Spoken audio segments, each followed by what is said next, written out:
যাত্রাবাড়ির ধলপুরে সাপ্তাহিক পরিচ্ছন্নতা অভিযান, মশক নিধন কর্মসূচি এবং স্বল্পমেয়াদী কারিগরি প্রশিক্ষণ কর্মশালা উদ্বোধন করেন ঢাকা দক্ষিণ সিটির প্রশাসক আব্দুস সালাম। বলেন, বর্ষা মৌসুমকে সামনে রেখে প্রধানমন্ত্রীর নির্দেশনায় ডেঙ্গু ও চিকুনগুনিয়া প্রতিরোধে ড্রেন পরিষ্কারের কাজ জোরদার করা হয়েছে। আহ্বান জানান মশাবাহিত রোগ প্রতিরোধে নাগরিকদের সচেতন হওয়ার। এই সিটি কর্পোরেশন একটা বেওয়ারিশ হিসাবে রূপান্তরিত হয়েছিল।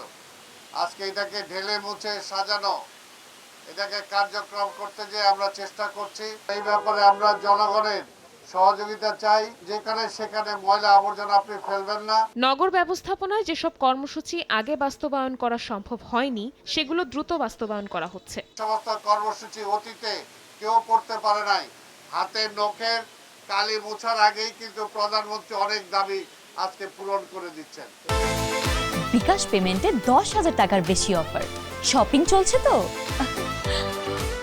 এদিকে রামচন্দ্রপুর ও কল্যাণপুর খাল পুনরুদ্ধারে গিয়ে ঢাকা 13 আসনের সংসদ সদস্য ববি হাজ্জাজ বলেন, অবৈধ স্থাপনা উচ্ছেদের ক্ষেত্রে রাজনৈতিক প্রভাবকে প্রশ্রয় দেওয়া হবে না। মাননীয় প্রধানমন্ত্রী জনাব তারেক রহমান পরিষ্কার করে দিয়েছেন, এখন গণতান্ত্রিক রাজনীতি শুধু হবে, জনগণের জন্য শুধু রাজনীতি হবে এবং সরকার ব্যবস্থা হবে।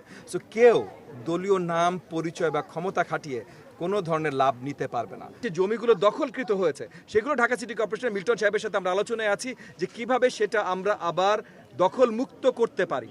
বলেন, পরিচ্ছন্ন নগরায়নে এ ধরনের উদ্যোগ ভবিষ্যতেও অব্যাহত থাকবে।